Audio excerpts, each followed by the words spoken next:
हर साल मई जून के महीने में बस्ती नामक गांव में भयानक गर्मी पड़ा करती थी। बारिश ना होने के कारण वहां का जल स्तर काफी कम हो जाता था, इसलिए पंपों में पानी नहीं रहता था। अम्मा, नल का पानी फिर से चला गया।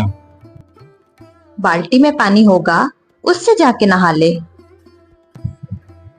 अरे अम्मा, यहाँ तो बाल्टी भी खाली है। अरे अभी आधे घंटे पहले जब नल में पानी आ रहा था तो मैंने बाल्टी भर कर रखी थी।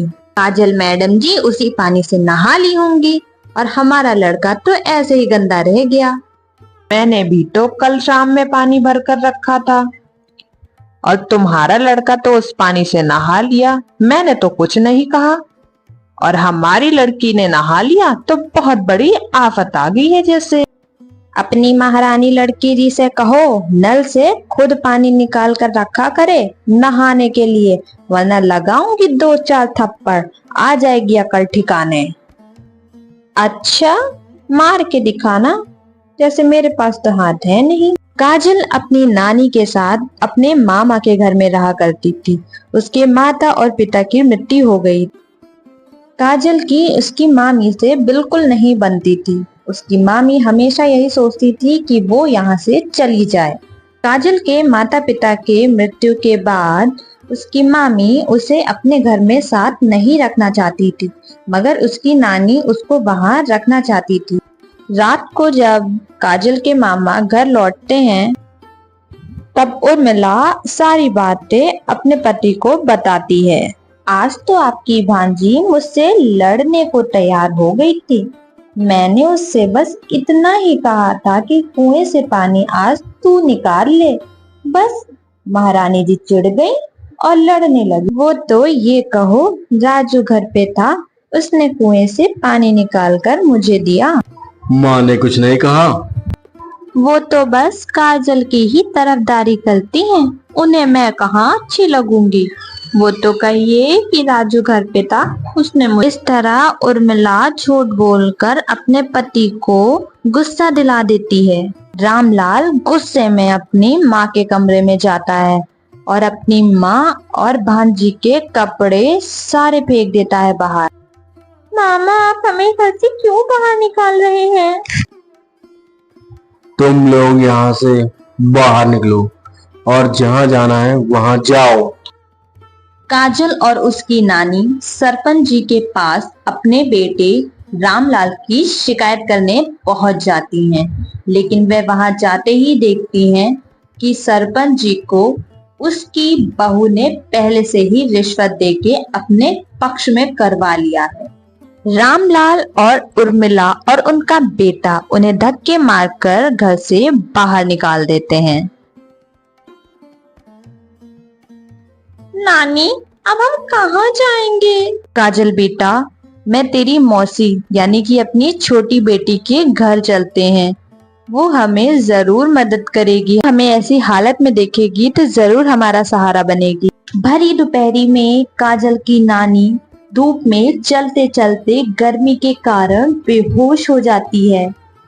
काजल इधर उधर पानी खोजने के लिए चली जाती है, लेकिन उसे कहीं भी पानी नहीं मिलता। आसपास सब का सब सूखा ही पड़ा था। वह कोशिश करती है कि उसे शायद ही कहीं पानी मिल जाए, लेकिन नहीं, उसे पानी तो कहीं दूर दूर तक नजर ही नहीं आ रहा था। लेकिन उसने हार नहीं मानी। वह और आगे बढ़ती चली गई जब तक उसे पानी का कोई स्रोत न दिखे। वह आगे गई तब उसने देखा उसे एक कुआं दिखा। वह जल्दी से कुएं के पास पहुंच गई और जब कुएं में उसने झांक कर देखा तो उसमें तो पानी ही नहीं था, वह कुआं सूखा था। हार मानकर काजल अपनी नानी के पास आकर खड़ी हो गई। वह इंतजार में थी कि कोई राहगीर उसकी मदद करे। तभी एक लड़का वहां से गुजर रहा था।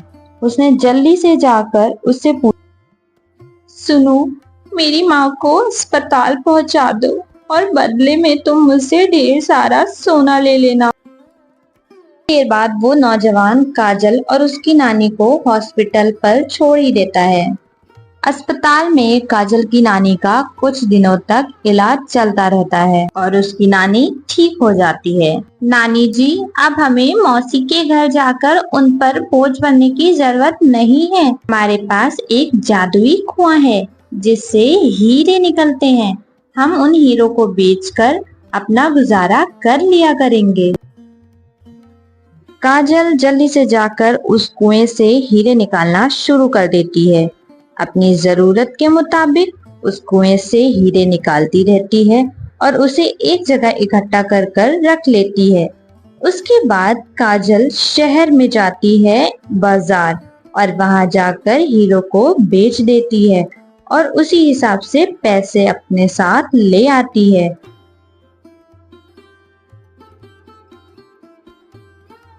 काजल हीरो को बेचकर और घर के जरूरत का सारा सामान लेकर अपने घर पर आ जाती है। वह उस झोपड़ी में सारा सामान अच्छे से लगा देती है।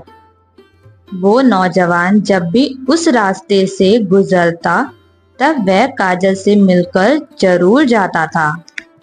एक दिन राजू ने काजल को बहुत सुंदर कपड़े पहने बाजार में उस नौजवान के साथ घूमते हुए देख लिया और देखकर वह तुरंत अपने घर पे अपने बापू से जाकर सारी की सारी बातें बता दी। जब वो लोग गांव के बाहर झोपड़ी में रह रहे हैं तो उनके पास इतने पैसे कहाँ से आए? मोहनलाल एक दिन काजल का चुपके से पीछा करता हुआ उसकी झोपड़ी तक आ पहुंचता है और पेड़ों के पीछे से चुप करके देखकर काजल को कुएं से हीरे निकालते हुए देख ही लेता है। ये सब देखने के बाद वह जल्दी जल्दी अपने घर की ओर निकल पड़ता है।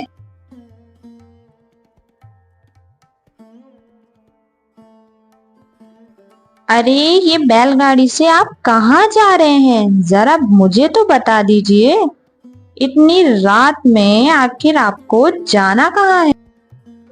काजल की झोपड़ी के पास एक कुआं है जिसमें से हीरे निकलते हैं। आज रात हम बैलगाड़ी तैयार करके वहां जाएंगे और वहां से उस कुएं का सारा हीरा ले आएंगे। रात में रामलाल और उसकी पत्नी और बेटा काजल की झोपड़ी के पास चले जाते हैं। जब वो तीनों वहां पहुंचते हैं तब उन दोनों को सोता हुआ पाकर जल्दी जल्दी कुएं में खुदाई करना शुरू कर देते हैं। कुएं में पड़ा हुआ सारा का सारा हीरा निकाल लेते हैं और जल्दी जल्दी अपने बग्गी में लेते हैं। तुम और कुछ लाई हो हीरे भरने के लिए? अरे अब बस करिए, इतने हीरों का क्या करेंगे आप? इतने बहुत हैं। वैसे भी इतने भरने में तो आफत आ गई है। बस अब घर चलिए। रामलाल का परिवार बैलगाड़ी पर हीरो का भार रख कर अपने घर की ओर निकल पड़ता है।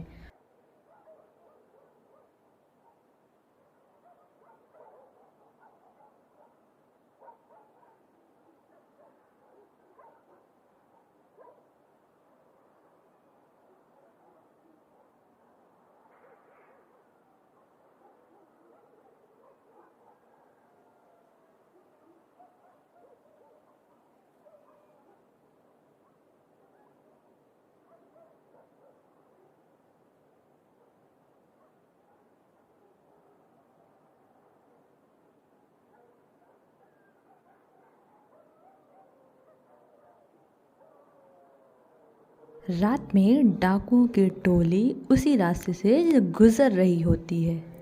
उन डाकुओं की नज़र मोहनलाल के परिवार के ऊपर पड़ती है और वह उनके परिवार को मारकर उनका चुराया हुआ सोना वो चुरा कर ले जाते हैं।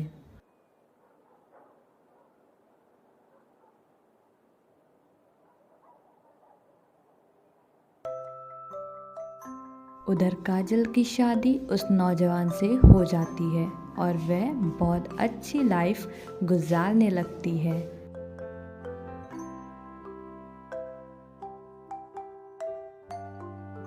किसी ने सच ही कहा है, बुरे कर्मों का फल बुरा ही होता है।